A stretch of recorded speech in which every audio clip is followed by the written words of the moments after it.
The night he almost quit was the same night everything changed. Snow pressed against the windows like it was trying to get inside. His hands were shaking, not from cold, but from exhaustion. And under a plate meant for a stranger, a secret waited that would break his life open. He didn't know it yet, but Christmas had already chosen him.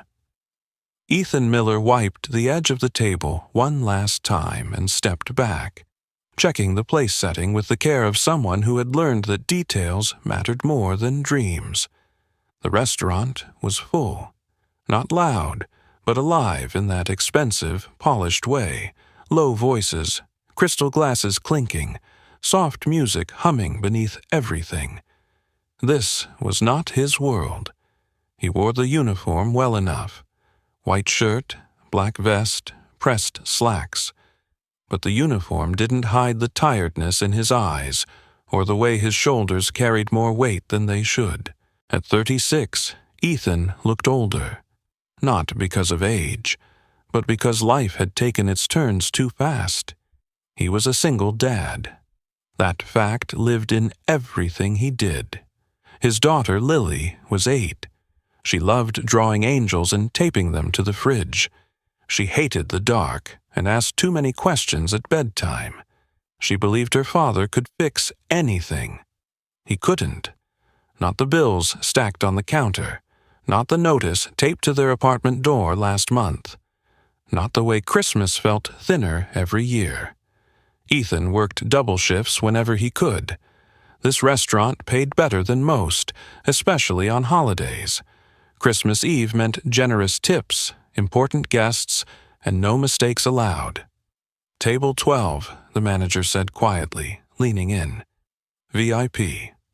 Ethan nodded. He didn't ask questions. VIP meant careful, invisible, perfect. He picked up the tray and walked toward the corner table by the window. She was already seated. The woman didn't look around like she needed attention. She sat straight-backed, hands folded lightly near her plate, eyes focused on the city outside.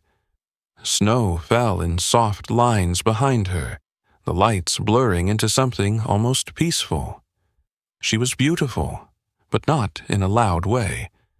Her dark hair was pulled back neatly. Her red dress was elegant, simple, expensive without needing to announce it. There was a stillness about her, a kind of calm authority that didn't beg for approval. Ethan felt it before he understood it. Power. "Good evening," he said gently. "Welcome. May I get you something to drink?" She turned to him, and her eyes, clear, steady, met his. "Just water," she said. "Thank you." Her voice was calm, polite, distant, but not cold. He poured carefully, placed the glass, and stepped back. "Let me know if you need anything." She nodded once. "I will." Ethan returned to his station, but something about that table stayed with him. Maybe it was the way she'd looked at him, not through him. Or maybe it was because she was alone on Christmas Eve, and he understood that kind of loneliness too well. The orders came and went, plates carried, smiles offered, feet aching. Halfway through the evening, Ethan noticed the note. It was small, folded, slipped just under the edge of the plate at table 12. At first, he thought it was a mistake, something left behind by another server. But the handwriting was neat, deliberate. The paper was clean. He hesitated. Rules said not to touch anything that belonged to a guest, especially a VIP, so he didn't.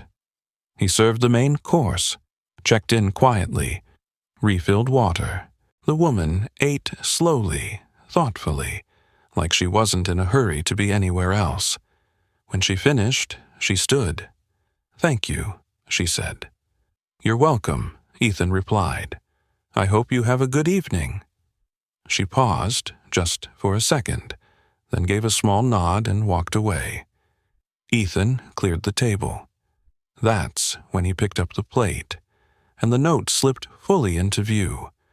His heart beat faster, not with excitement but with uncertainty. He unfolded it. The words were simple. "If you are reading this, please sit down, just for a minute." Ethan looked around. The table was empty. The manager was busy. The dining room hummed on. This was a mistake, he told himself.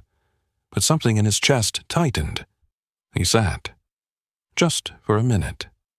The note continued. "I noticed the way you work. Quiet. Careful. Like someone who carries more than he shows. I don't believe in accidents. If you're willing, meet me here tomorrow morning at 9. Coffee only. No uniforms. If not, that's okay too. M." Ethan read it twice, then a third time. His first instinct was anger, confusion. This was some kind of game. Rich people did strange things when they were bored. He folded the note and tucked it into his pocket, telling himself he'd throw it away later. He didn't. That night, Lily waited up for him on the couch, wrapped in a blanket that was too small. "Did you bring the cookies?" she asked, eyes bright. He smiled and pulled a small paper bag from his jacket. Of course. They shared the cookies in silence. He listened to her talk about school, about a classmate who had been mean, about how she hoped Santa didn't forget their address. Later, after she fell asleep, Ethan sat at the kitchen table and took out the note. "Meet me. Coffee only. No uniforms." He thought about the rent, the way his bank account dipped lower every month, the way Lily's shoes were getting tight. He thought about the woman's eyes. At 8:59 the next morning, Ethan stood outside the restaurant, hands in his coat pockets. This was stupid. He should go home. But at 9 sharp, the door opened. She was there again, same woman, different clothes, a dark coat, no makeup, no guard. "Good morning," she said. "Morning," he replied. They sat at the same table. "I'm Mara," she said. "Thank you for coming." "I almost didn't," Ethan admitted. She smiled faintly. "I expected that." They ordered coffee, nothing else. "I won't take much of your time," Mara said. "I wanted to ask you something." "Okay. Why do you work like you do?" Ethan blinked. "Like what?" "Like someone who can't afford to fail." He hesitated, then shrugged. "Because I can't." She nodded. "Do you have children?"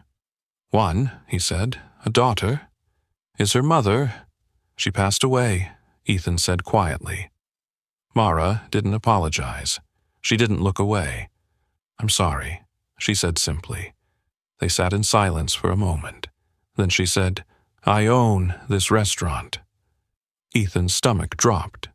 "I didn't know," he said quickly. I know," she said. "I didn't tell you to scare you." She took a breath. "I'm also the CEO of a hospitality group. Hotels, restaurants, properties across the country. Billionaire," the word echoed in his mind.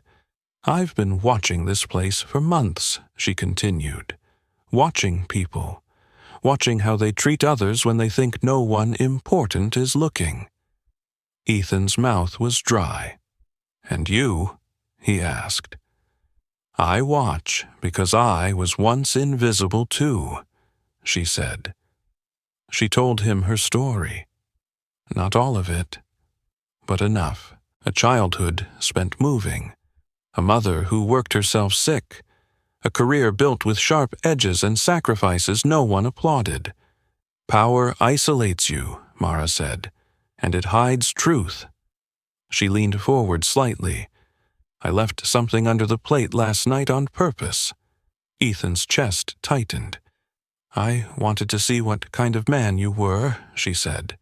"Not because I enjoy tests, because I need honesty around me." He said nothing. "There's a position opening," she continued. "Operations manager, training included. Better hours, better pay. Ethan stared at her. "I'm a waiter," he said. "I didn't go to college. You're a leader," Mara said. "You just don't know it yet." He laughed softly. "You don't know me." She met his eyes. "I know enough." He thought of Lily, of mornings he missed, of nights he came home too tired to read her stories properly. "I can't risk failing," he said. "You already are," Mara replied gently. "Just slowly." He didn't answer. "Think about it," she said. "No pressure." He went home shaken. Days passed, then weeks. Ethan accepted the offer. Training was hard, intimidating. He doubted himself constantly. But Mara didn't disappear. She checked in, asked questions, listened. One evening, months later, Ethan found himself standing in an office overlooking the city. He was no longer invisible. The twist came quietly. An envelope arrived at his apartment. No return address. Inside was a document, a legal notice. Ethan read it twice, hands trembling. Mara's company had quietly bought the building he lived in months ago. The eviction notices sent to tenants had been illegal, predatory. And the man responsible? A senior executive in her own company. Ethan confronted her. "I didn't know," she said, stunned. And for the first time, he believed her fear was real. She investigated, acted. The executive was removed. The tenants were compensated. Ethan's lease was secured, fair, stable, protected. Justice didn't come with fireworks.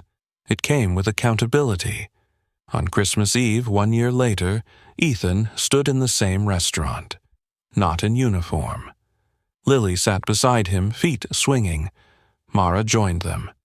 "To kindness," she said softly, lifting her glass. Ethan looked at his daughter, then at the woman who had seen him when no one else did. "To seeing," he replied. Outside, snow fell gently, and under no plate this time, but in the open space between them lay the truth. One moment of kindness can change a life.